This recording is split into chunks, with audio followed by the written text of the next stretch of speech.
Hi, this is Eric. This is Josh. And this is Sean. And welcome back to the 7% Solution, the preeminent Basil Rathbone, Sherlock Holmes audio commentaries. That's right. I feel like I've been here before. But we are back, and I want to just mention one thing for those who care about Sherlock Holmes and maybe Star Trek from last week's episode when we did The Secret Weapon. I had this thought that occurred after we finished recording, which was in that movie, Basil Rathbone, of course, portrays his alter ego when he goes undercover as the surly sailor that's supposed to be from India, Asian India, and in the captions, in the subtitles, it says that his character's name is Singh, and it occurred to me that Benedict Cumberbatch in Star Trek Into Darkness portrays a character also named Singh, who is also supposed to be of Asian Indian descent, but for some reason is just Benedict Cumberbatch without any type of aesthetic or physical change, but it makes sense. That's really interesting. You know what's even more interesting, Eric? Tell me, Josh. Well, it just so happens that Basil Rathbone, in a future story, with future Sherlock Holmes, plays another Indian character named Singh, and the Spider-Woman. So he's gonna once again blacken his face, etc. 1940s style. Yes, a la Cleopatra. Nothing to do with Well, Wait, I had to stop and think. Elizabeth Taylor, was she... What? No. there's No. I think he's referring to the new Cleopatra. the new Netflix series. There's a massive hubbub about it right now.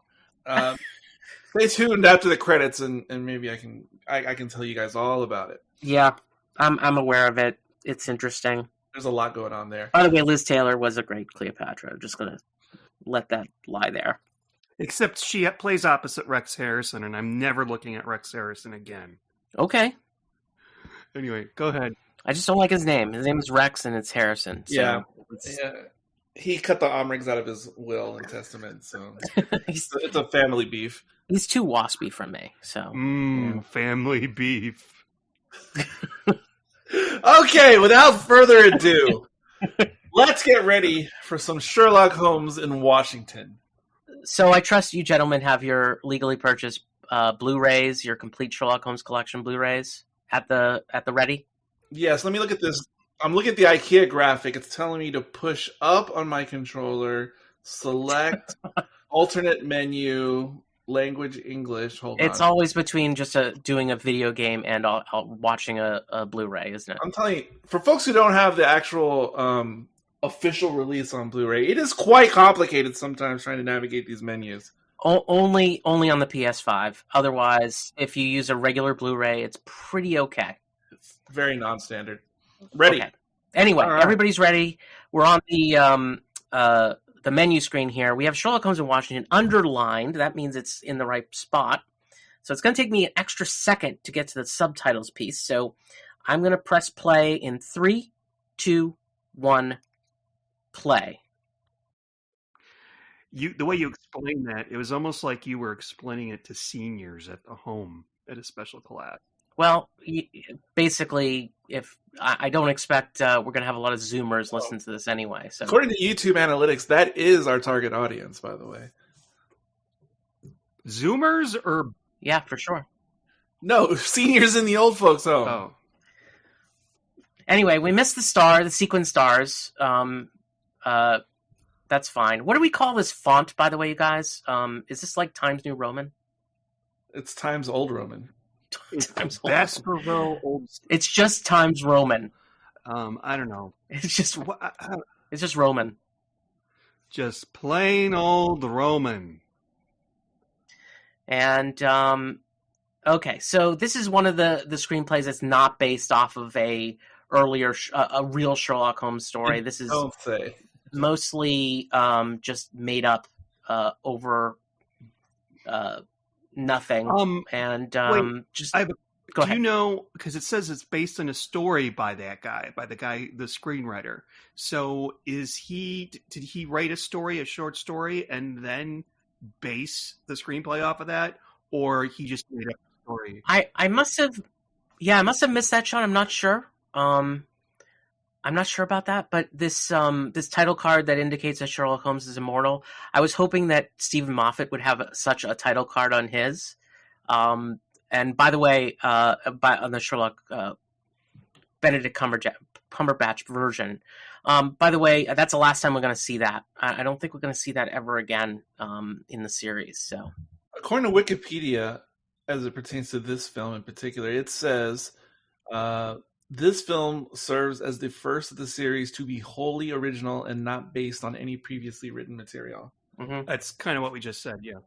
I mean, you know what? Like it is, but I'd mention that the first two were heavily bastardizations of the Arthur Conan Doyle source material. There's no doubt about that. Yeah. So, like, I mean, it takes place in the 40s to begin with. So, all right. So this is How to Fly in the 1940s, by the way, and only a few people could. And it was always some type of official business. Probably cost a fortune to fly back in those days, and the planes were pretty small. Yeah, but I'm assuming it's a direct flight. I mean, it is over the Atlantic Ocean because this plane transforms at least 2 or 3 times in the footage that we see on en route to New York. So I'm not exactly sure what's going on there. Yeah, Eric, it stops in Shannon, Ireland, and changes planes.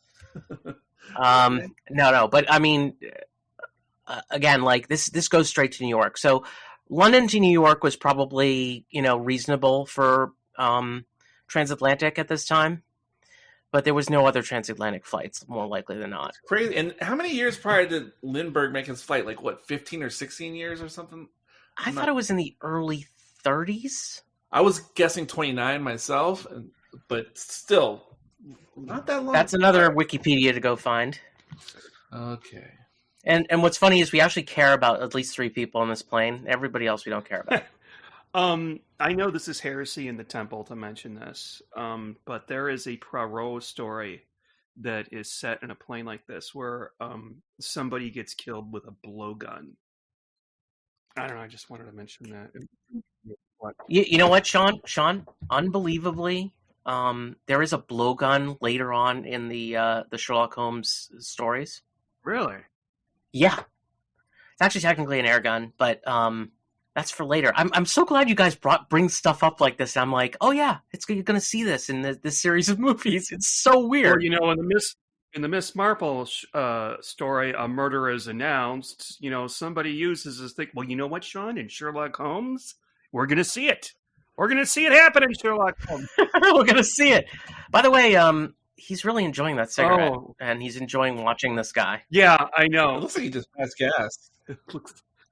This is flying through the air with wires. May 1927 is when Lindbergh made his famous flight. Okay. All right. That makes sense. And interestingly enough, there's no runway in New York. Fortunately, it transformed into a seaplane. Yeah, I mean, if there's no runway, you can't really, LaGuardia wasn't a thing, so you had to land somewhere. I really like these old timey shots of like people in the train station and stuff, because what's so cool about it is that those aren't extras. I'm pretty sure somebody just had a camera and filmed real people. Yes, yeah. And that 1941, and it's like, wow, it's better than a photograph. It's it's people moving around and stuff, and even the shots that we see later on of New York City from the air are pretty cool, because I'm like, wow, that's real New York City in the 1940s. Yeah, it is very, very cool. We're going to see a lot of 1940s Washington in this too.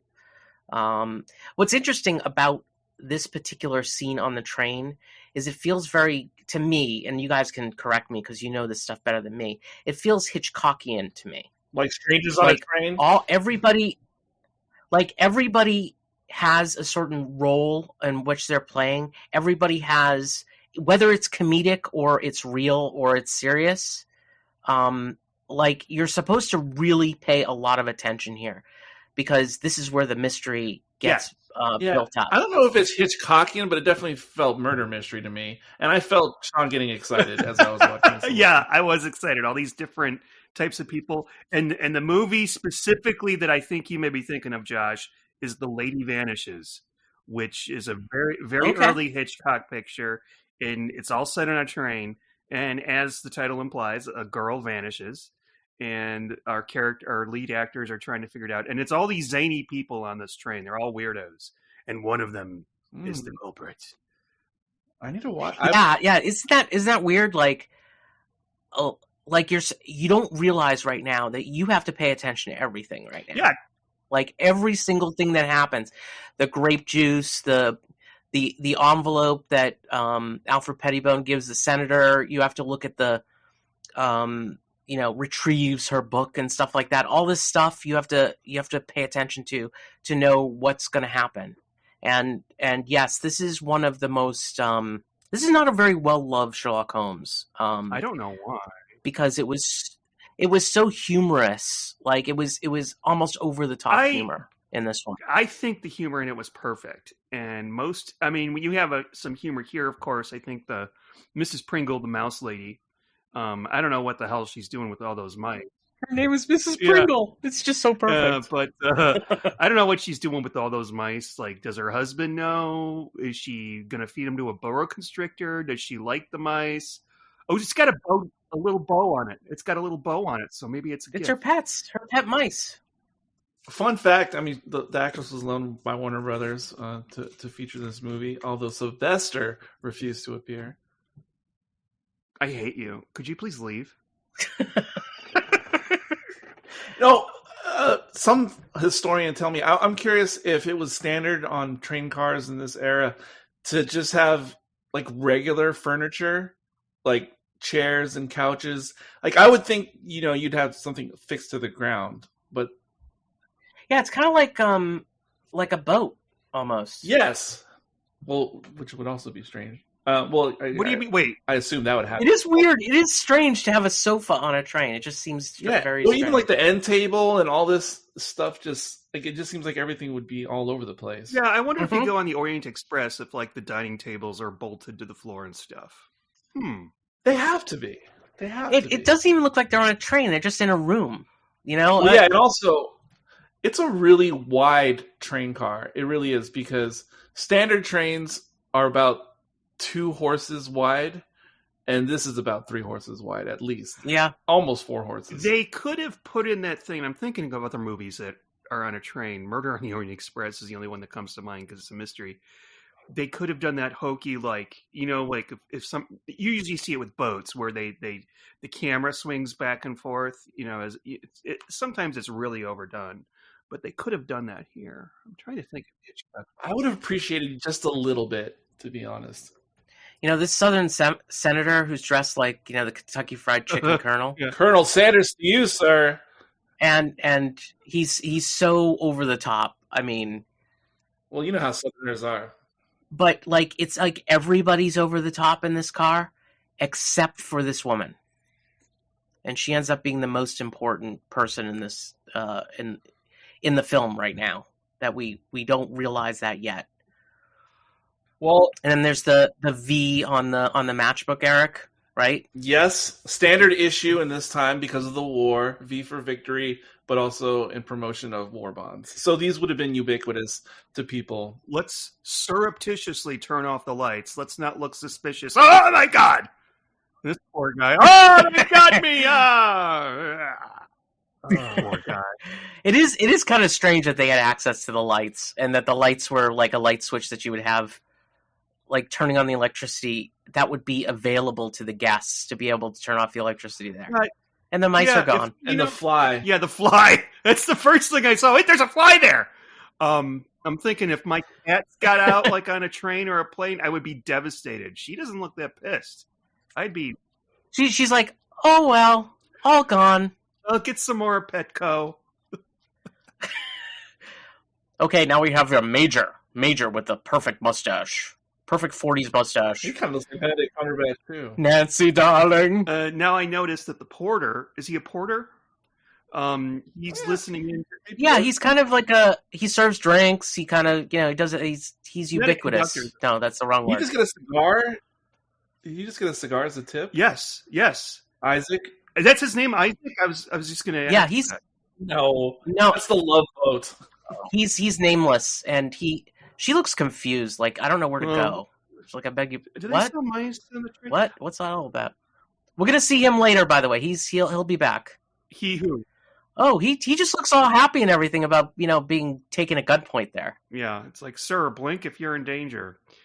The porter does not get a name, which is unfortunate because the porter is actually the second smartest person in this story. It should be Watson, but indeed it isn't.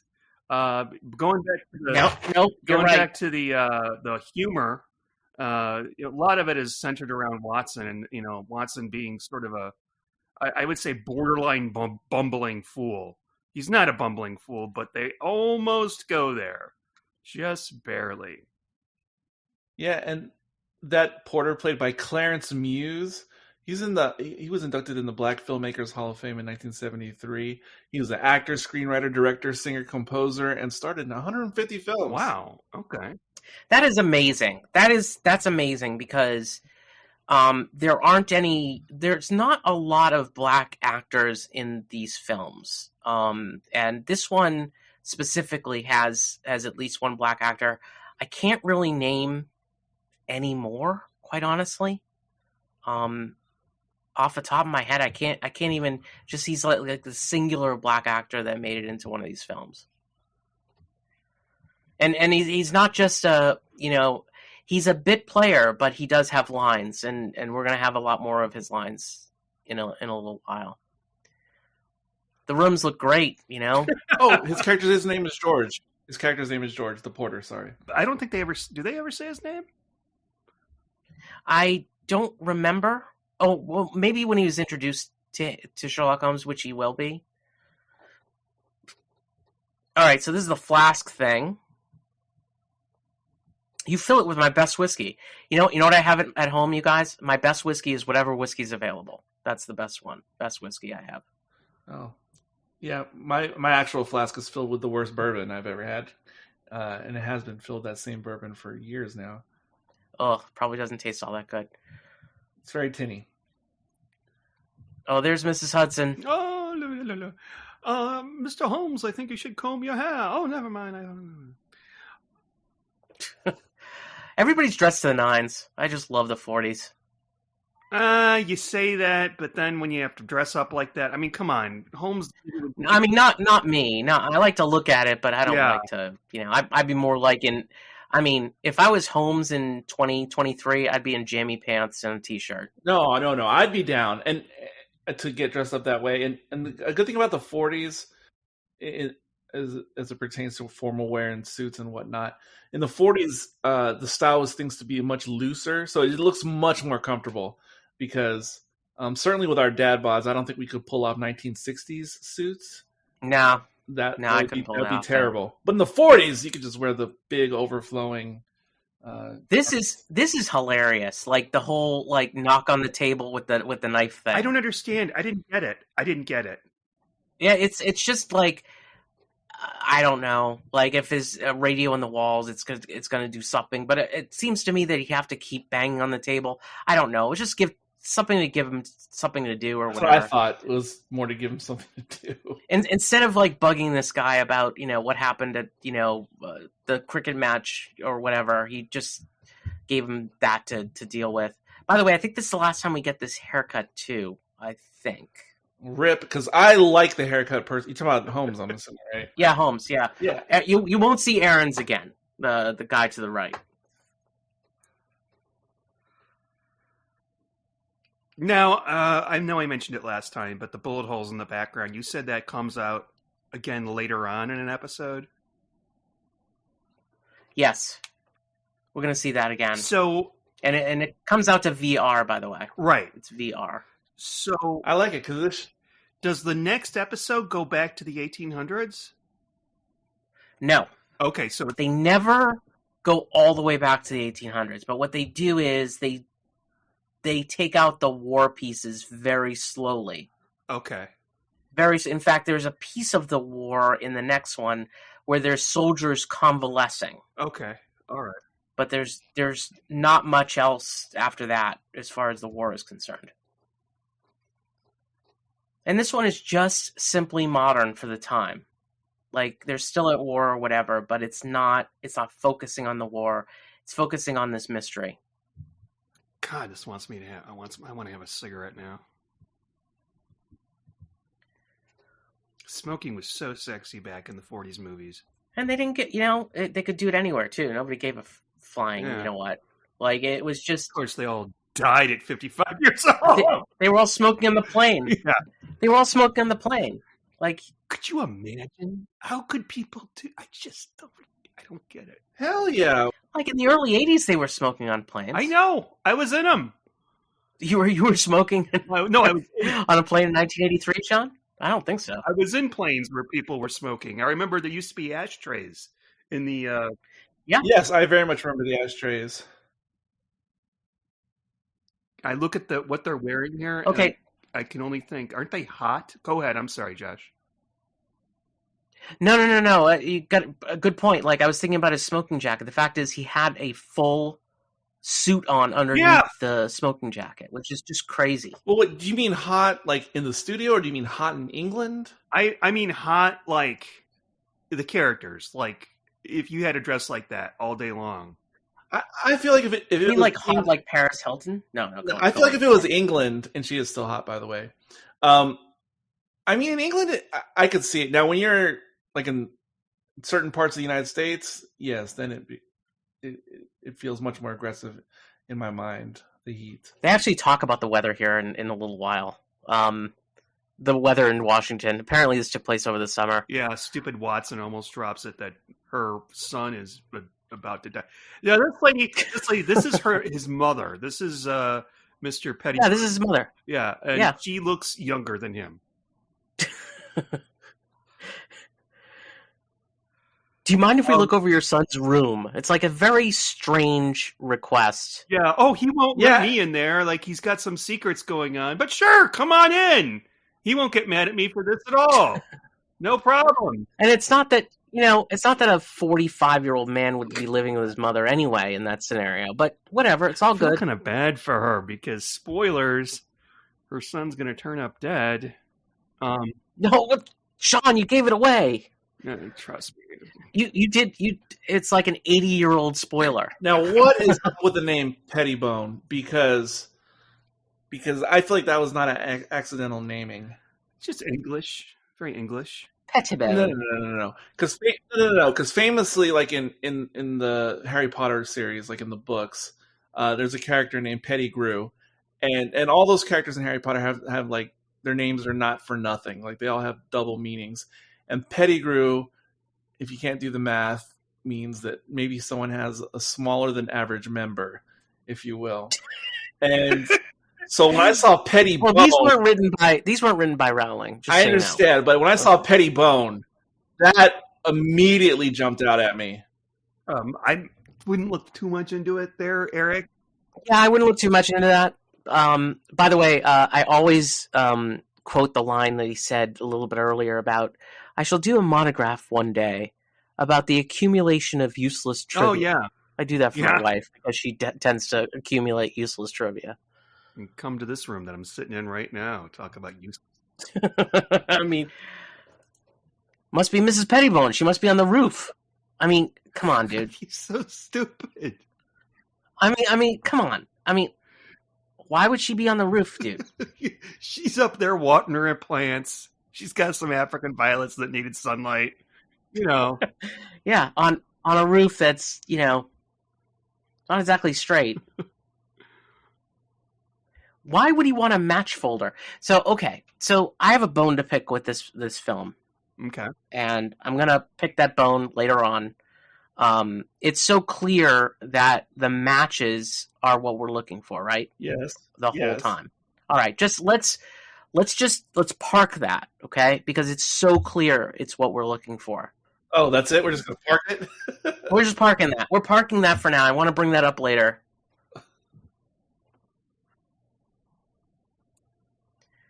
Why would Pettibone have like a dozen matchbooks? Like, he only needs to take one picture. He only needs one matchbook. Yeah, maybe he was experimenting with them. Yeah, that's what I would think, like trial and error. Or maybe he bought a box and they came 20 to a box. Yes. Why aren't they American matches? Did he get them on eBay? Yep. So he got them sent to him specifically.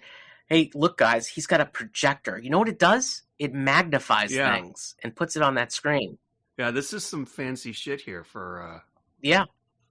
No, but seriously, like, you know, I was always fascinated by microfilm and microfiche since I was relatively young. I used to spend a lot of time with that stuff in libraries when I was younger. Oh, my God. And what? What? It gives me panic attacks thinking about it, because I know you're... Because that's how you used to do research when we were in school. Yeah, I hate it. Yeah. So anyway, I was in love with that stuff since at least 5th or 6th grade. And as much as I was, you know, obsessed with those things and looking at them and viewing them, et cetera, I'd make Xerox copies of some of the images. I never actually thought how you would actually make the microfilm itself. Oh, yeah, this is true. And it makes so much sense. And I never really thought about it until I saw this movie, and it pretty much explains the whole process. And now at this ripe age, I think, wow, this is ingenious. I mean, it's right there. Like it just makes all the sense in the world once it was explained. And I just thought, wow, that's just... It's amazing that they figured out new ways before everything became digital, right? So, you know, this was the precursor to that. Oh, yeah, be a lawyer. We distinctly heard you on the roof, Mrs. Pettibone. Distinctly. Yeah, because she loves going up there. Oh, this is our murder by death moment. What was the microfiche, whatever. The microfilm.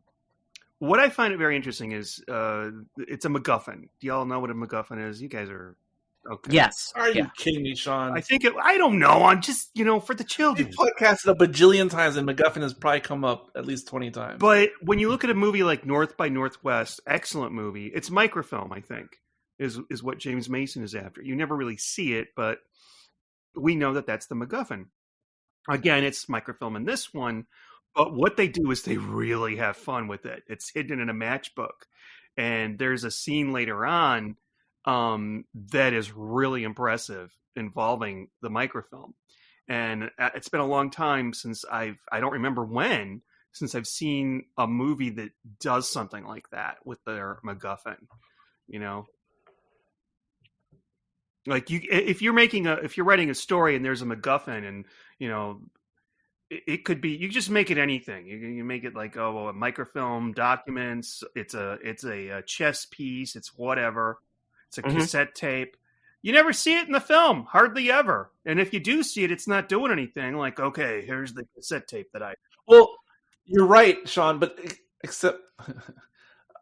that's why I'm not 100% sure if this fully fits the definition of MacGuffin in this particular movie, because usually the MacGuffin is, by definition, innocuous and not really the point. Except in this movie, it is the point. It's not the total point of the movie, but it definitely is important. Speaking of important, we're flying over New York, you guys, and they have seats in the cockpit.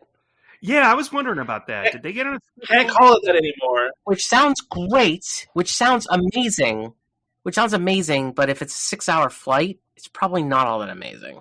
Can't call it the cockpit anymore. It's socially insensitive. We're flying over New York. Everybody in that picture right there of New York City, they're all dead now. Well, maybe there's some still alive. There's babies there that are still. Oh, there's a Washington Monument. See, we're getting some. What the heck is that? We're getting some Washington views. What the heck was that thing up and to the right of the Washington Monument? Because that's like where the Airspace Museum is nowadays, but it was something else back then.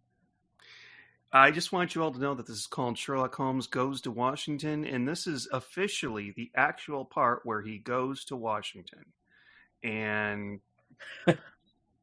how are you, buddy? What's cooking? So I suppose that the airport wasn't named Ronald Reagan. No, No, it was named Reagan back in those days too. Okay. Yeah, it was. Yeah. So this guy Grogan is his name. Very American name. Very American name. Very American, and also he's kind of ugly. He's ugly. But what I feel bad about is in this scene where they're driving through DC, he's like, that's the Washington Monument. That's the Lincoln Memorial. And we've got this little travelogue going on. Oh, I feel bad for Dr. Watson, but he's like, Holmes, look, that's the Lincoln Memorial. Well, what about Watson? Why doesn't he say, gentlemen, there's and I'd be like, pull over. I want to get out and look at Lincoln. Like, I've never been there, and I haven't been there. I've been in Washington, but I haven't been. Oh, yeah, when I went to Washington. Sorry, the bourbon's kicking in now. When I went to Washington, we went to the Supreme Court, and it was off season. That's not what they call it. I can't remember what they call it. So I got to walk in there all by myself. It was completely empty. It wasn't locked, and it was just me in the fucking Supreme Court. And I'm like, oh my gosh. And Sean was wearing his buffalo headdress. It was January 6, 2021. I didn't get it at first. Oh, God. Totally. We're expecting you, Mr. Holmes. Even the Americans sound weird. Oh, there's his milkshake, Sean. This is what I said. This is the best. And he's hot. He's got a. Oh, maybe he's getting a ice headache or whatever. So they showed up at the hotel. I just wanted to say something. Did you think like? I just want to say something. Wait, I'm so sorry. I just have to say that. Do you think they got there like, well, gentlemen, let's have a drink. Will you have anything? No, thank you. No, thank you. No, thank you. No, thank you. Dr. Watson's like, I have a milkshake. So they have to. Because he read it in the book. He read it in the book that you say, how are you, buddy? What's cooking? And you ask for a milkshake. When he said what's cooking, I couldn't help but think, what's happening, the hot stuff? I'm sorry, Eric, I walked. Mrs. Pringle. No, you're fine. I just want to say in the prior scene when they were, being driven into central Washington, D.C., as a former driver in the Washington, D.C. area, even though the scene is obviously rear projection and using stock footage of the monuments, etc., I want to say as a former driver in the area that the angles where the buildings are and the approach they're taking on the road, like it actually lines up as geographically accurate. Like the way they come up on the east side of the Lincoln Memorial, and they Eric, they spent so much time making sure that it was eerily accurate. I'm just saying, I was blown away because why would they have that much attention to detail in this particular movie, especially when the plane changed 4 times? But that was very accurate. Like the order of the Lincoln Memorial, and then the Washington Monument, then the Capitol, and then they swing around to the hotel. I can picture it in my mind. Anyway, that's all. Anyway, yes, that's interesting. Of course, the trunk now has John Grayson in it, and he had to be there. I mean, there was a line about how he was supposed to stay at the Hotel Metropole instead of, we thought you'd stay at the embassy, of course. I was assuming they weren't talking about the British embassy there, that they were talking about a hotel. But essentially, this kicks off the sort of recreation of the train scene, because they need to find out, who actually killed it. Why would they spend time like putting him into a trunk and sending it to Sherlock Holmes? Like it just, all of this is very, very strange. Like that time spent is unnecessary. Just have people think he's lost for more time. There's too many opportunities for them to gain evidence from the trunk. I was gonna say maybe to put them off the scent. Like, here you go, end of story. For other people looking into things. Maybe, but the trunk like has a blanket, and the trunk is coming from somewhere else, and all you need is somebody to gather evidence there. I mean, it's CSI Vegas, guys. These guys would be toast in minutes. Of course, it's 1943, but. And he does say we have the best laboratories in the world here in Washington, D.C. Anyway, yeah, I think it was primarily for movie horror effect, because when they open the trunk, there is sort of like, at first I was like, don't open the trunk, don't, it's a trap. But there's a dead body.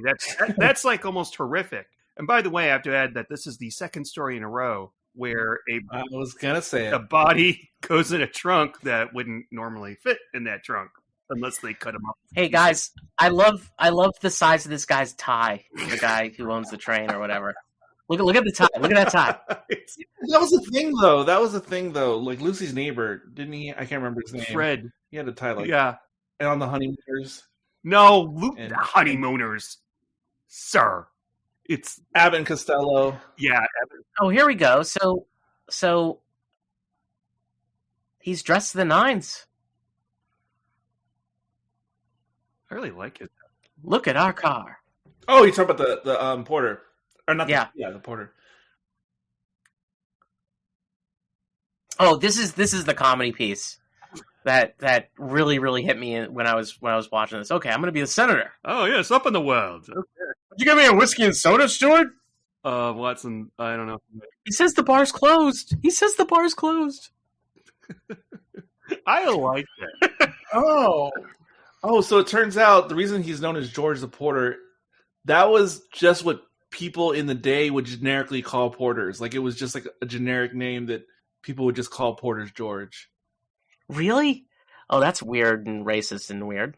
Yeah, but also I spoke about Clarence Muse earlier, but I learned more about him since. So he was a well-spoken man in real life, so he's actually dumbing down his speech. Wait a minute, the mouse woman face. That was classic. Yeah. That was funny. I missed that the first Mrs. time. Pringle. So Muse was actually, dumbing down his speech to play the character. He actually attended 2 years of law school before he became an actor. Oh. Oh, and so I didn't verify this yet, but supposedly She's a big fat lady. black man to ever star in a movie. Oh. Yeah, He retrieved her book. she wasn't. I just love how he does this. He's one of my favorite character actors in this thing. He's like the flight recorder. The lady that played Mrs. What's her name would probably be really offended that they put she's a fat lady in there. I don't think She's a big fat lady. See, they call him the little man, Pettibone. It's not for nothing. No, you're probably right. is she a great big fat person? Did he put the batch folder in his pocket? Or he's supposed to... Holmes is asking him to remember something that nobody would ever remember. I would. Of course you would, Eric. You would just think there was a mystery on the plate. Oh, this is where he's supposed to look stupid, too. This really pissed me off. Not pissed me off, but I'm just like, this is really dumb. What do you mean? He said, permit me. Oh, yeah. That must be... Maybe that's an English thing and not an American. It is. But, yeah, whatever. As you wish. I love that guy. I want that guy's tie. I really do, the fat guy. That little tiny tie. What's wild to me, that style of coat that Sherlock is wearing, I forget what those are called. The type that has like the fabric belt like built into the coat. It's crazy to me that the modern redesign of the army dress uniform, it's just been rolling out like as we speak. It's brand new, but it has a very retro look, and it actually looks like that. And it's weird to me that the new army uniform has this very 40s look, because that's basically what the coat looks like. It's kind of cool. It is cool. I'm surprised the army went so throwback with the design. Oh, he just was able to recount so much of this. Oh, by the way, he gave him a $10 bill, which is crazy amount of money. That is a crazy amount of money. $150 now. Maybe he didn't do the conversion right since he's from the UK. Oh, now we have these three characters. The British guy, the two American guys. One guy's, like playing the beer bottle. This is the strong guy, the fat guy, the genius. Oh my God. Do you guys know what $10 in 1943, what that is worth in today money? $150. That's my... Yeah, I would gather it's around 150. Well, you guys, 174 smackaroos. Mm-hmm. Good Lord. I think it's because he's British. He didn't do the conversion right. No, maybe he's Sherlock Holmes, at least in the books, was a very generous tipper. Very, very generous. I've never been terrified by a set of stairs before in a movie, but I think that is a terrifying set of stairs. What? Exorcist? It is, because it's like you could fall off the... Oh, here we go, you guys. Flash Gordon seems a very capable fellow. Mickey Finn. Sports pages. Oh, they're arguing with the umpire. No, I thought the Flash Gordon nod was just a little like. Obviously, it's tongue in cheek, but he's chewing freaking gum, which I misunderstood him when he first said what it was. I heard something else. Oh, what did you hear? Just curious. Gentlemen, okay, starts with C. No, I thought he was gonna use the gum to like make like a copy of the funny pages or something. Oh yeah, like Silly Putty. Exactly, that's what I thought was gonna happen since there was so much emphasis on it. I loved that when I was a kid. The greatest line in this whole movie is, Holmes, I didn't know you took such an interest in the society column before. It's just the weirdest thing for him to say. I like all this stuff. This might be the gayest Sherlock Holmes movie. I don't know. It might be. Wait. Which part is... I didn't... Because of the society pages? Like, basically, this is all about going to a very nice party. Gay. One gets you two. Another... Gay. Everybody's smoking. Gay. You're right. You're ticking off everything on my gay bingo card. English Ivy. Gay. Oh, wait. A woman wrapped in a rug. Gay. Totally. Completely gay.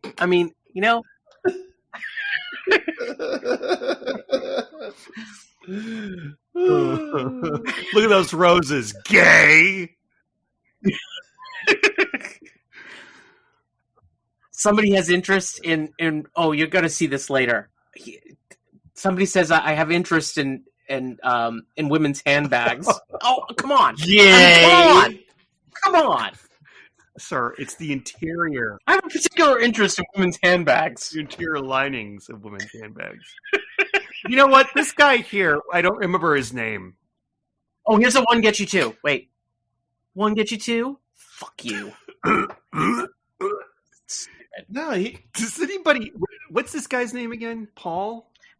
Peter. He very much reminds me of Benedict Cumberbatch in the movie Atonement. This actor in this costume. When he gets it a little bit later, in a little while, in a few minutes, I was kind of like, I didn't want to, because he's just like Mr. Perfect in your uniform. He does. You always think he does need to be smacked in the face, Kind of look. He's got a face you want to smack. His little mustache, his little, I'm in love with Nancy, I'm so happy, let's go to a party. Let's not go to the party. That whole conversation, by the way, that whole dialogue that we went over, where she says, why don't we take a look in the new apartment? And he's like, well, we shouldn't do that. And then literally a minute later, he says, well, why don't we, go look in the apartment? And she's like, well, it was nice of her to provide that. It's just terrible. Oh God, here's the party. It looks horrible, doesn't it? It looks like oh, and oh, how do you do? So glad you could come. This is Mrs. Something. This is more awkward than a Muxton office party. This is so awkward. It's like, where's Mrs. Pringle when you need her? Like, I'd love her to be at this thing with the mice. And these two dudes just show up out of nowhere. Well, presumably they killed the real butler or whatever it is from the catering company. Here we go. You're a lucky guy, Pete. Happy landings. Like all these little like stupid expressions and stuff like that just get a toast to the happy couple. Look, it's the only other chick in the whole room who's under the age of 70. Look. Golly gee whiz, Nancy. I'd be sure glad to bag a bow like that.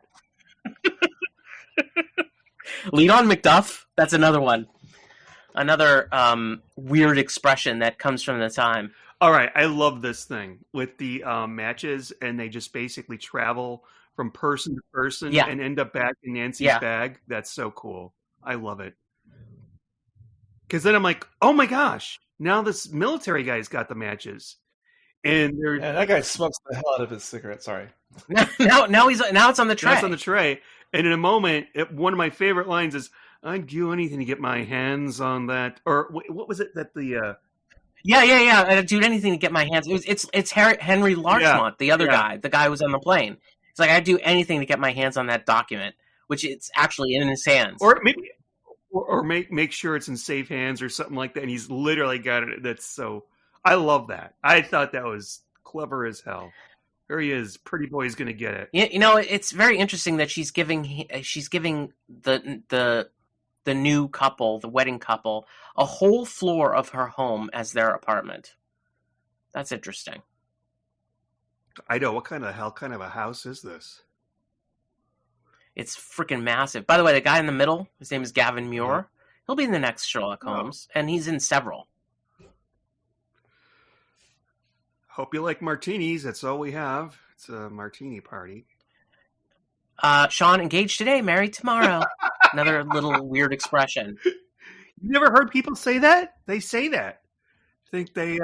It's everything's an expression. Happy landings. If you watch Gordon Ramsay. You must think you're already married. I don't know what that... Oh, here we go. And the music stops as she stops. And she goes back and she says, "May I? Thank you." Very clever. Love it. Very clever. We're back to square one. Okay, so they're going to wrap her in a rug right now, I think. Which is exciting. And we don't know if she's dead or alive, frankly. No, we don't. But I'm thinking... literally, this gets even better now. This is just the beginning. I was thinking, they're not going to kill her. They wouldn't kill either one of them, would they? This bit, see how he's... I'm assuming... No, they don't want to kill her. They want to find out where the document is. That I'm assuming there's chloroform on that rag that he puts over her face. Yeah. Yep. Back when I had a girlfriend years and years ago, we had a game where we would just play, "Hey, can I get you with chloroform?" Sure. So I'd grab something like a rag and I'd put it over her face and she'd struggle for 2 seconds and then fall unconscious, pretend to fall. I don't know. It was just a thing that we did. Sean, did you use real chloroform? No, I didn't. Okay, just asking. Yes, asking for a friend. Yes, she's in the freezer right now. Okay, all right. Try to suffocate each other with pillows, by the way. That's great. You could tell that it was all absolutely normal, Sean. that you are really being the man that you are. You can't suffocate someone with a pillow. It's impossible. We tried. You really can't. No, you can. Maybe if they're incapacitated or Is she drunk? She's drunk, isn't she? Maybe a little bit. I mean, she just had a party. She probably had 3 more. Oh, those tiresome workmen. I told them not to come in today.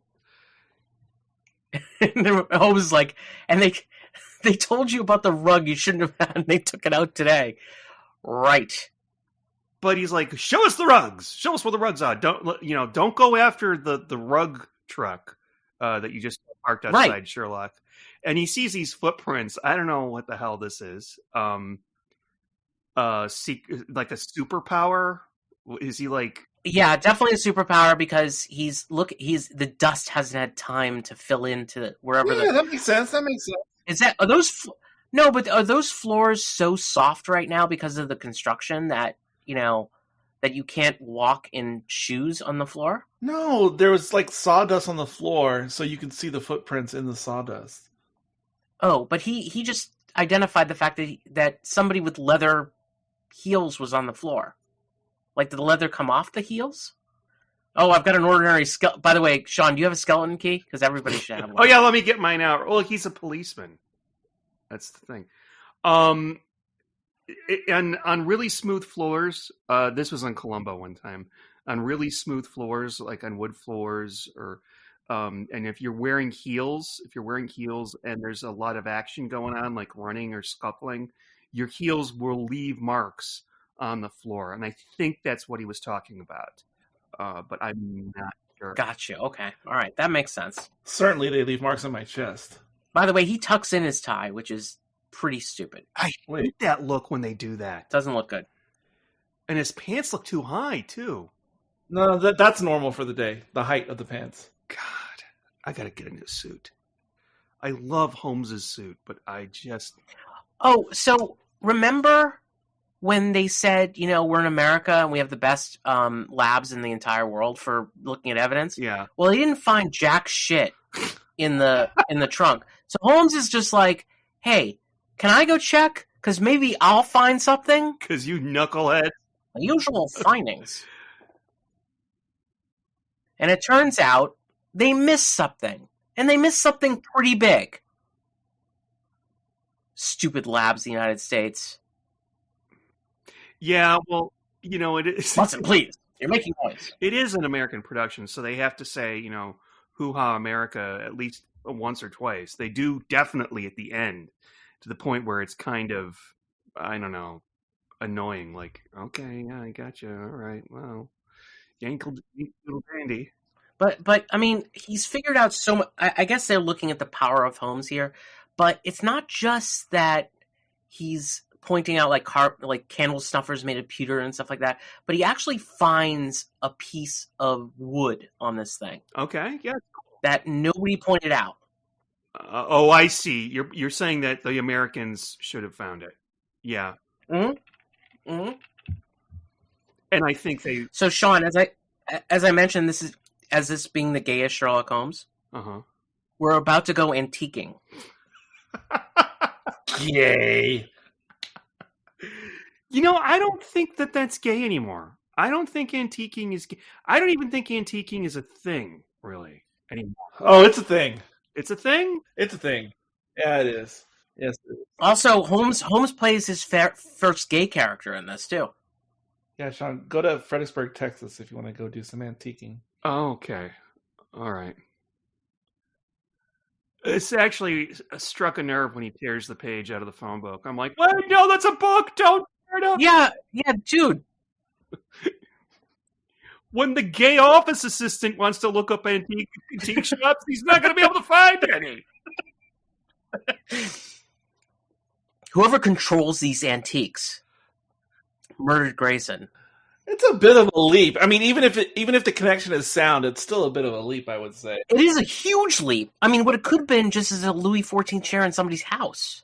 Like, yeah, you know what? Just a thought. By the way, they are going antiquing all night long. Look at this. Walking. There's just lots of walking. This is like it's the gay version of the bar hopping in the previous movie.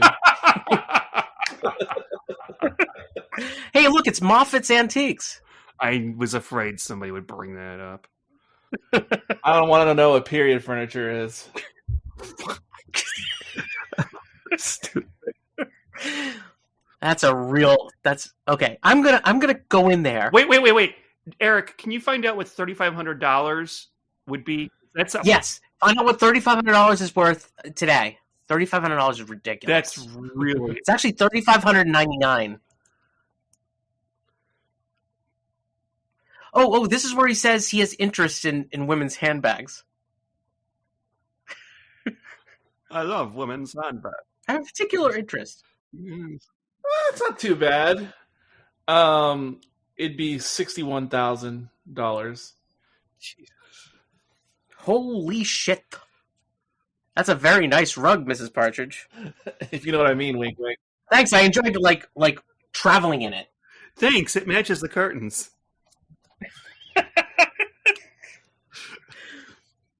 If only I could get my hand. He's got it in his hand, too, the whole time, Sean. He's got it in his hand, right? Yeah. Like, the document's in his freaking hand. I think this actor may have a glass eye. This is Lionel Atwill. He's your... You have a story about Lionel Atwill, one of you guys. But he played Sherlock... He played... Moriarty. Moriarty in Adventures. Oh, is this the orgy guy? Yeah. That's the orgy guy. Obviously, because he's so hot. Fun fact, folks, he was arrested for holding orgies in his home in Los Angeles area. You know who? In 1940-something? Or earlier. Do you know? I believe it was in that time frame.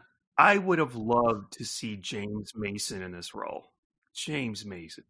Oh, James May. Oh, he's just good in he's perfect for everything. Yeah, he is so cool. The accent would have been great, and he would have been like, carrying a glass of bourbon. He should. I mean, this guy should. The only thing missing is the glass of bourbon. Speaking of scary staircases, corkscrew staircases like this one, especially with no rail, those things are the scariest things to me in real life or in a movie. That's why it's scary. That's why it's scary. Yeah, that is why it's scary. There's no rail, and it's corkscrew, and I'm always afraid of those things. They had one in I Love Video, which is a video store that used to be here in Austin. I was terrified of it because I saw The Haunting, because they had one in there, and it fell down while a lady was on it. And no railing? By the way, please. Guys. The first drunk night, like when you're just going down the staircase. Guys, he just said permit me to her, and I feel like she kind of remembers at that moment. Yeah, there's a little flinch, if you will. Oh, here we go. I must ask you to trust me with your bag a little longer. I have an eccentric interest in the linings of purses. Look at this guy.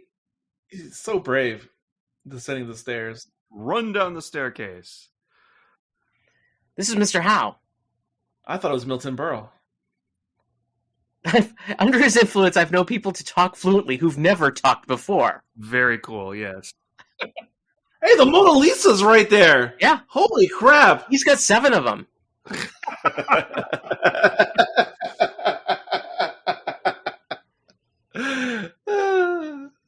I will assume the character of an eccentric gay art collector. Speaking of, I don't know if you knew this, Josh. I know I've told Eric. James Mason. I'm sorry, I'm going back to James Mason. He and his wife are really into cats. Like, they had so many cats at one time, and he was so into cats that they actually wrote a book about their cats, and it was called Our Life with Cats, or maybe it was My Life. Oh my God! Are you serious? I'm going to check that out. Well, if you want a copy of the book, it's about $400 on eBay. Get out of here! Because I seriously wanted it. I'm like, somebody wrote a book about life with their cats, like in the 50s or whatever. Like James Mason would have done that. Yeah, it's James Mason. And you know what? I could see the dude with cats. I totally could see that. But it shows if you do have cats, cats are really a very important part of your life. Mm-hmm. All right, so this guy on the left, the bald guy, he's in several later episodes. He's actually in The Scarlet Claw, which is coming up. Plays a butler. He kind of looks like Butler-y. Yes. But Holmes is, if you listen to Holmes here, he does seem a little, fey, let's just say. With his little finger thingies. And Watson's just staring. Super fey. Oh yeah, he's I was gonna say he's like Bates, looking through the peephole in Psycho. I own that clock. You see the clock behind him? I have a Really? clock like that from my grandmother. Yep.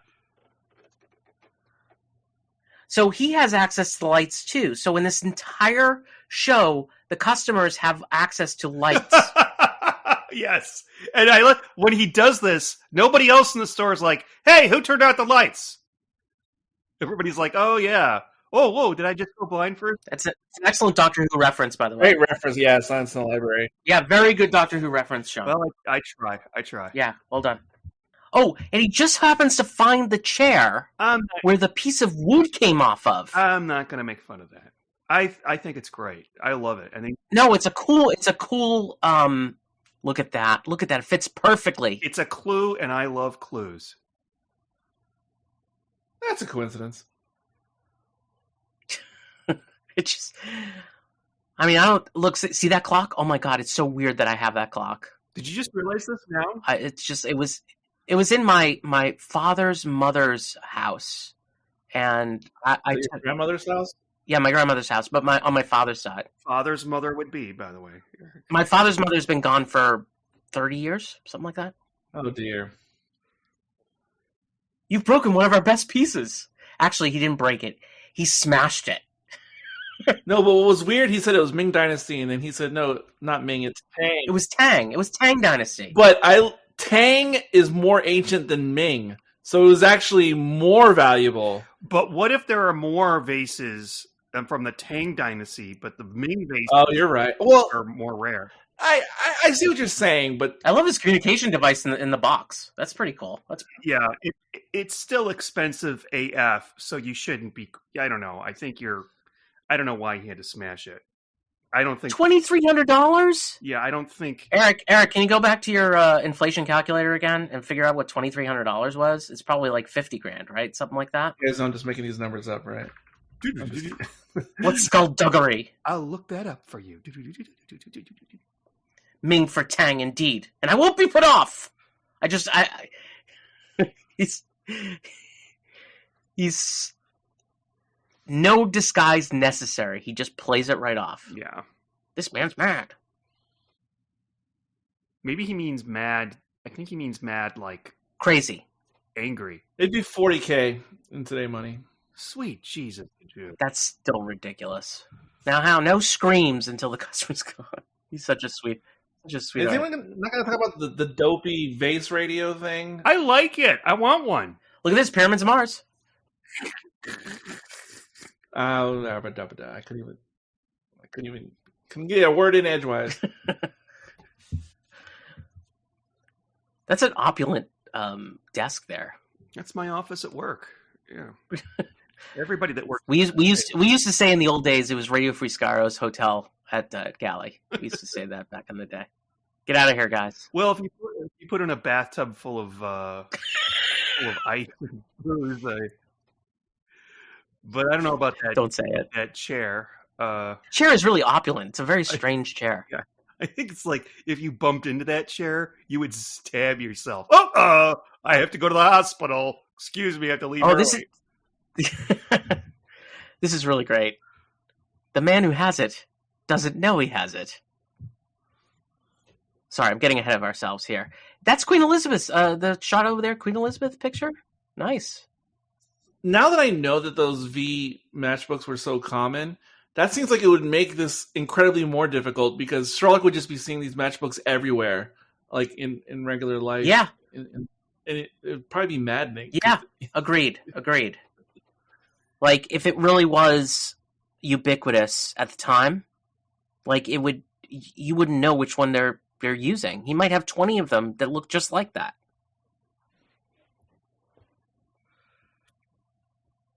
I don't think he has a glass eye. Maybe not. He has a crystal ball, actually. Some say yes, too. That's a Benny Hill joke. Herr Heinrich Hinkel? So this brings us back to the German thing, right? So this is the little piece of the war that's in here. So this guy's a German spy. I actually and how he recognizes them is weird. It's out of left field. Go ahead, Sean. Sorry, I talked over you. I actually tuned out a little bit here, and I don't know what I was doing. If I was checking email, I wasn't checking email. I hate checking macrame or looking on IMDb for something. But antiquing, listening, but not. I knew that was coming. Masturbating on my laptop. I don't know. Super straight. This is the part of the movie, though, that most people masturbate during. So that makes sense. It's in the commentary, I think, right? It's in the commentary. Yeah. You guys can see right now. I look like Watson looking through the window. This is the part of the movie. The senator doesn't have the document. God damn, I want a cigarette so much. He gives away the game here, which makes no freaking sense. Permit me. Again, permit me. If you notice, the strike on the matchbook was on the front of the match folder, as they call it. It drives me crazy how these people can just strike a match the first time and it works. Because probably because they're so muscle memory. They did at least 3 takes there, Sean. It's in the commentary. I know. I'm just kidding. There's no commentary for this one. No, but seriously, the scratch plate is on the front of the matchbooks. Did you know that was outlawed in 1973? So no matchbook produced after 1973 has the strike. Is that true fact, Eric? True fact? True fact. They made that. They put that in the law for safety. Oh, I love that. I don't know who was accidentally lighting matches in their pockets, but So, wait. I'm so sorry. So there would be people that would put the matches in their pockets and it would like strike like on their keys or something. And then all of a sudden they'd be like, I'm on fire! It's kind of like e-cigarettes on a plane, you know? Like for whatever reason, the batteries exploded. Not to be confused with snakes on a plane. You stimulate my curiosity. Okay, so basically he's got this like trap just in case Sherlock Holmes shows up. It's all. Now I did not see this coming because I was like, "What is Sherlock doing with this Macedonian vase?" Oh no, it's not Macedonian. Sorry, another Asian one. That's nuts. That would have been messy to clean up, don't you think? What did he just do? Like it's messy already, but if you had to deal with blood and bones, what did he just do? He just opened that case or whatever, and some knife came out of it. Oh, it was a booby trap. Okay, I gotcha. Yeah, booby trap. Yeah, it's kind of like the thing with the cat where you put the coin and it takes the coin, but except it'll kill you. Well, he keeps it in his office just in case Sherlock Holmes shows up. So there you go. How odd to find you so squeamish.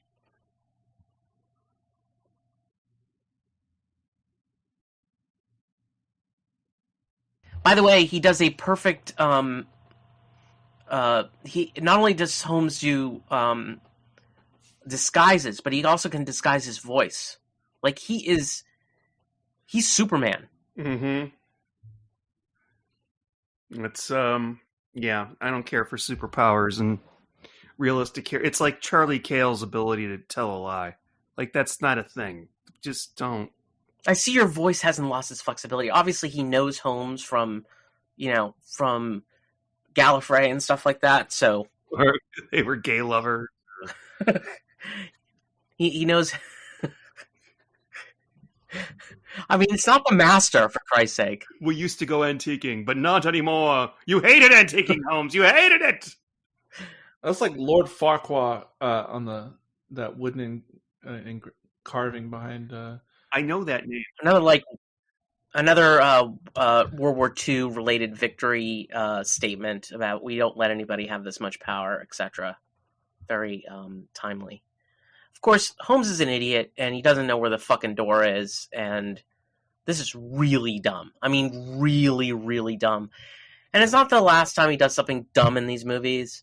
The next movie, he's really dumb too. Well, not really. I mean, he does it on purpose, but here, like, he doesn't do it on purpose. Wait, what's dumb? The fact that he doesn't realize that bad guys are going to come through that door? He doesn't know there's a secret door. He doesn't realize it's a door. Doesn't he see somebody come in or out of that door earlier? Good question. I don't know. It's the last trick that counts, Holmes. The last trick. Especially with your hair. Love the hair. It basically looks like he toweled it off and left it this morning. Yes. It's that fresh look. And now we get to see the two of them like bound up and gagged. Which is actually kind of funny. He's come to rescue you. She looks like she could have played Lois Lane in this time. Yes. Yeah, I mean she's definitely one of the most beautiful women in the Holmes series. There's no doubt about that. They do this thing. They just did it a couple shots ago that I can't stand in old movies when they show a close shot of a woman, and it looks like, I don't know what else to say, but Vaseline in a lens, like it looks all dreamy. I can't stand that, and I hate. I like that. Really, generally speaking, yeah, like especially in classic TOS Star Trek, I love it. Oh God, here we go again. Okay, so they're just gonna shoot them dead right here, in this office. It's kind of not a great place to do that, but it's gonna get messy. Why do they have to bound them in? It's gonna get real messy. It's gonna get more messy than if that knife actually went through Holmes with that trap. That would have been a terrible way for Holmes to go. Like, guys, don't run away or try to duck or anything. Just stand there. I mean, they didn't bind your feet. Oh, just in time. And I love when the police come in here. I love that Watson comes in with a gun. And I'm thinking, Watson, you're not going to do anything with that gun. Well, yeah, it's Okay, so here's the next. This is like in Voice of Terror, like when the mayhem happens. They're just gonna have a gunfight in here. Yeah. It's for the kids. Yeah. You got to have something exciting. I often take cover behind a vase. Yeah, that's a good place to go. He's escaping. Nice shot. Except there was no bullet that went into him. Yeah, I know.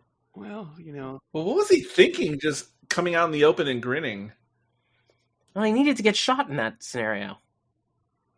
Okay, fair enough. Oh, there's Peter. Peter joined the whole group. Stanley's escaped. All right, so remember I said park something earlier? Park something? Remember I told you to park a thought? Oh, okay, yeah, okay. All right, so we all know it's the matchbooks, right? Mm-hmm, mm-hmm. Okay. So we're back at the senator's office. Yeah, okay. And suddenly Watson's like panicking about Holmes destroying the stamps. It's just so weird. Why? I mean, nobody in the audience thinks it's the stamps. Not one person. Yeah. So we've been following the matchbook all along, and it wasn't the matchbook. It was the stamps. I was actually wondering, okay, I get it. He's saying it's the stamps for the benefit of Stanley. And I was like, wait a minute. What's his name? Pettibone didn't put a stamp on that. He just wrote his address, right? So why would there be a stamp on it? That's all I could think of. Yeah, this whole end of this doesn't make any sense except for the fact that Holmes is trying to make him believe that it's under these it's the stamps, and the senator doesn't disagree. Of course, the senator is an idiot. We all know that.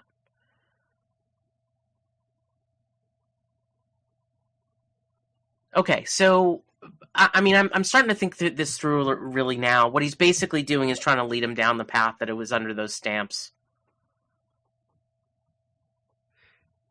What stamps? This is what I don't understand. I don't get it.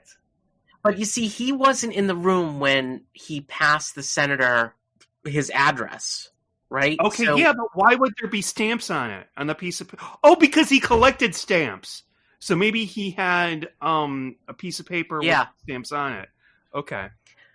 By the way, another great line here is when he says, "I must confess to a marked irritation." That's a great line. Do you mind if I smoke? It's such a great freaking line.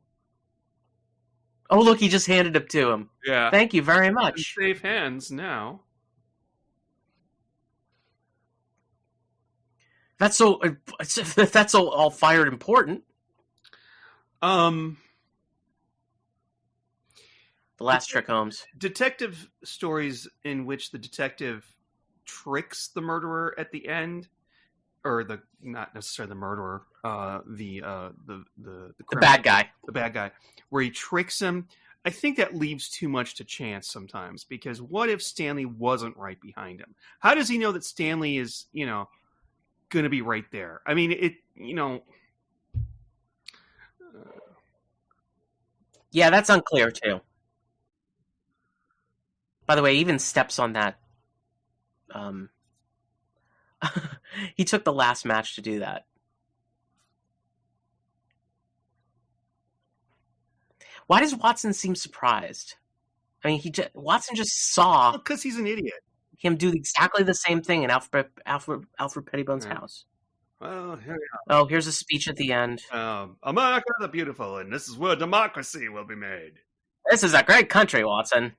One of the best. I love that cheese. American cheese. I love the American hamburger, and the gum, and the milkshakes. And the baseball game. Democracy, the only hope for the future.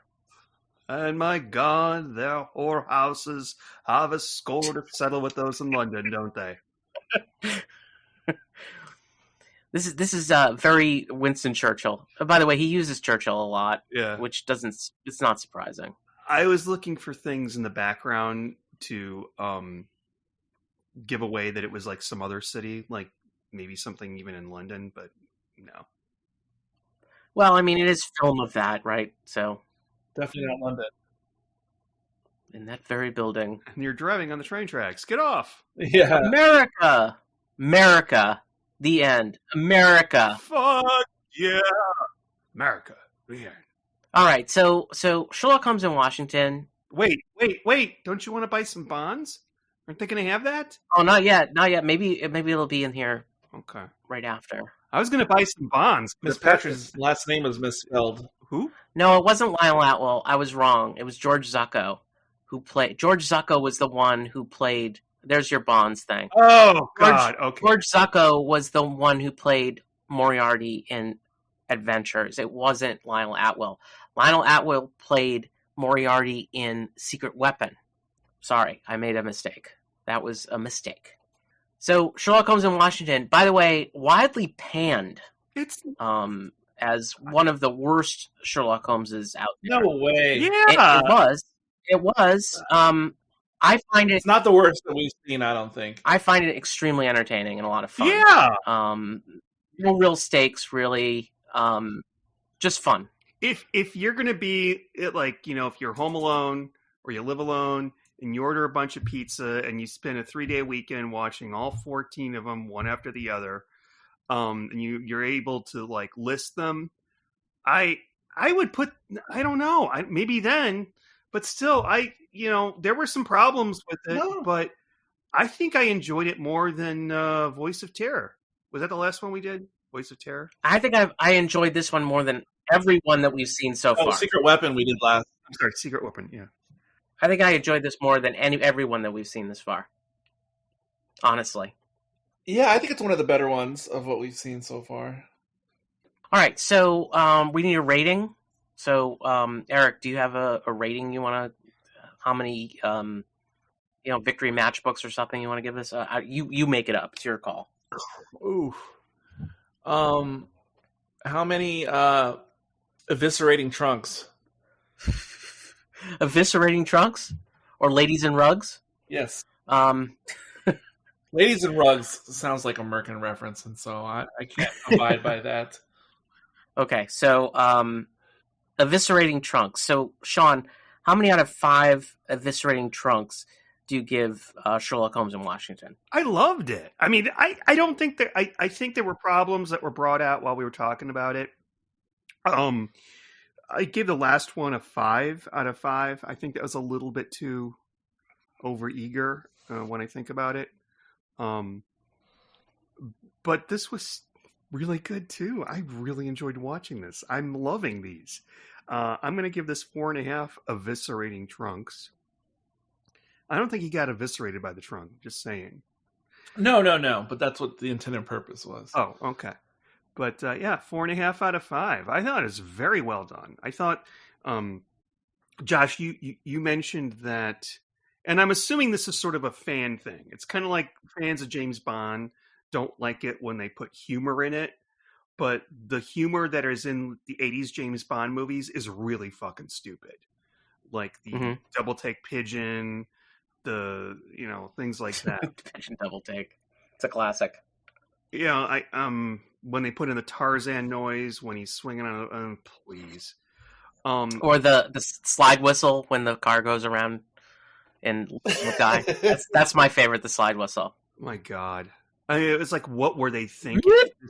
I mean, like, I don't have my pulse on the 80s that much. I mean, I lived through it, but I was 5 to 15 years old. This humor, and I can see how serious fans would find it very out of place, maybe, but it's still good. It still ages well. Like, for instance, Josh, you called it the mouse face, Watson's mouse face. Mother mouse. Yeah. I literally laughed out loud when I first saw that. I literally laughed out loud. And I was a kid. I laughed out loud. It's so perfect. It's so There's one other scene that will happen in the last Sherlock Holmes that we watch, Dressed to Kill, which almost eclipses it. Okay. but the mouse woman thing was it's just classic. And for me, it was the milkshake. It's like, okay, it's really serious. Man's been murdered. Man's been kidnapped. Blah, blah, blah. Cut to Watson sipping a milkshake. And he's kind of like, what happened to the mice, I wonder? Oh, yeah. At what point? we kind of missed that. We kind of skipped that. Went over it. He's like, I wonder what happened to the mice. And Holmes is like, that's an intriguing line of thought, Watson, but not essential to the case. And I'm sorry, but I was kind of... Such a great byplay. I was kind of thinking it too. Well, what happened to the mice? Did they run around and catch all the mice? Because they don't want mice in their train car. And the lady probably wants mice. No. I mean, I kind of want to know what happened to the mice, you know? And I'm kind of with Watson on that. And his milkshake, you know, and his gum. Yeah. I have to agree. I'm glad you guys enjoyed this one, because this is like one that, like, you're right. So the fans pan this one, and they say it's the worst one by far. No. And it's just, I think it's just wildly enjoyable overall. Like, I would go see this in a movie theater and love it, you know. But again, you know, as we move forward in the series, like, definitely things start to, I don't want to say gel, but things are definitely different as we move forward with the relationship between Holmes and Watson, and when Watson's serious and when he's funny. Like, you get kind of a little bit of both. Here you got very little serious Watson, but you're going to get a lot more in the upcoming stories. Eric, how many eviscerated trunks do you give Sherlock Holmes in Washington? I mean, I liked it fine. But for me, it's a 3 out of 5, which is good. You just thought it was good. It wasn't one of the best. It could be one of the best. I mean, that we've seen so far. But still a 3. Still a 3. Okay. I still haven't been, like, blown away. I don't think you're ever going to be blown away. Well, you never know. You never know if you've heard me review many movies. Hey, you know, one of my most infamous ratings is giving a decent score to The Exorcist Part 2. Oh, Jesus Christ! I think he was in that. Sean Jesus was in that. Years later, it's actually brought up by somebody on Shakespeare. What the fuck is wrong on Facebook? Well, Eric, you like The Exorcist too, so your opinion doesn't matter. It's decent, but apparently everyone, hey, it's not decent. It is. Stop saying that. It hurts my soul. It's not that bad. There's so many worse movies. No, you don't understand. Okay, there's Dr. Dolittle. We've discussed this. Okay. Yeah, we have. Oh, that's much worse. Yeah, we have discussed it, but it is, Josh, you don't understand. Help me. I won't even watch Dr. Dolittle, so I won't even watch it. Well, don't. Watch The Exorcist 2 before you watch Dr. Dolittle, but remember that The Exorcist 2 is shit. There's so much wrong. Well, it's By the way, it's not Facebook, it's Friend Face. Oh, okay. Okay. So I'm going to give this, I think, a 4.5 eviscerated trunks on this one. I just love the mystery. If you're watching this for the first time, like, and having to realize that you didn't take in everything that happened on the train, like, and having to go back there, I just think that it's a great story. I mean, obviously the stakes are low, but at the same time, like, it's just so much fun to watch. And I have to tell you that I don't know if I mentioned this before, but when my father and I would watch these when I was like 12 or 13 years old, for every Sherlock Holmes story, we would have a night snack. Like, my dad would make a night snack for us. And at one point, like I said, okay, what we're going to do is we're going to theme the snacks based off of the movie itself. So I think that this one was, we had hot dogs at night, because it was the American one. So we did hot dogs for this one. I find it interesting. You said hot dogs at night. Is that because usually? Well, it was like, and it was. We watched them long after dinner. Okay. Right. So we would watch them like at 9:00 at night or whatever, and my dad would make whatever it is, whatever snack he would make, and for every story that we had. Anyway, just another father memory there. This does make me think, if you made a snack for each episode, we say episode, Mhm. it's actually a movie. For each movie, Mhm. what would you make for each movie? The Yeah. models. And I only have memory of this particular one because it was weird that we'd make hot dogs at night in the middle of the night. But my dad liked to cook stuff at night, and we just made this into our thing. Anyway, Nice. It's a nice. I'm just thinking of hot dogs as such a day food. well, it's not really a midnight snack kind of food. Oh, for me it is, but I guess I do my own thing. Yeah, well, we never had refried beans, Eric. So not once. Not kosher? No. Well, the one with sausage definitely was kosher. So anyway, that's an inside baseball joke. That's a diuretic reference. Yeah, exactly.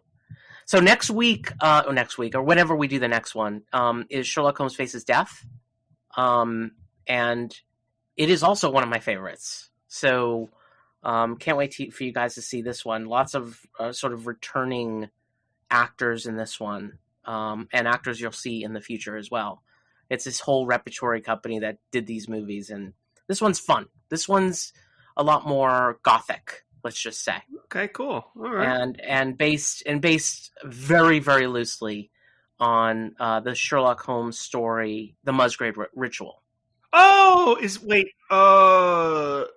that with the one where the dog did not cry out in the night?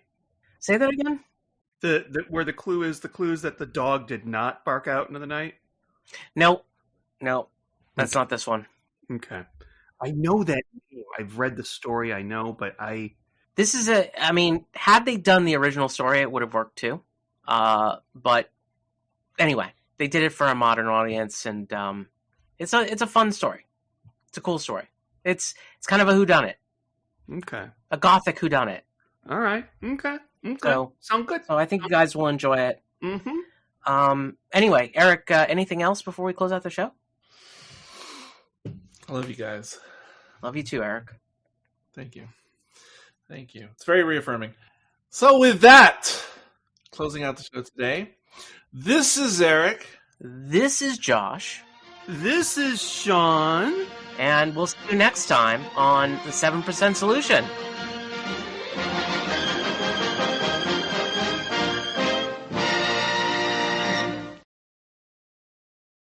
And until next time, I don't know, unless you get wrapped up in a blanket, don't panic. Sean should be saying the don't panic part. Oh, sorry. Don't panic. If you get wrapped up in a blanket, wrapped up in a rug. If you get wrapped up in a rug. Oh, that's right. It's a rug. A blanket was the one that had the wood chip in it. Right, exactly. That's where I got confused. Yeah. I was eviscerating my trunks.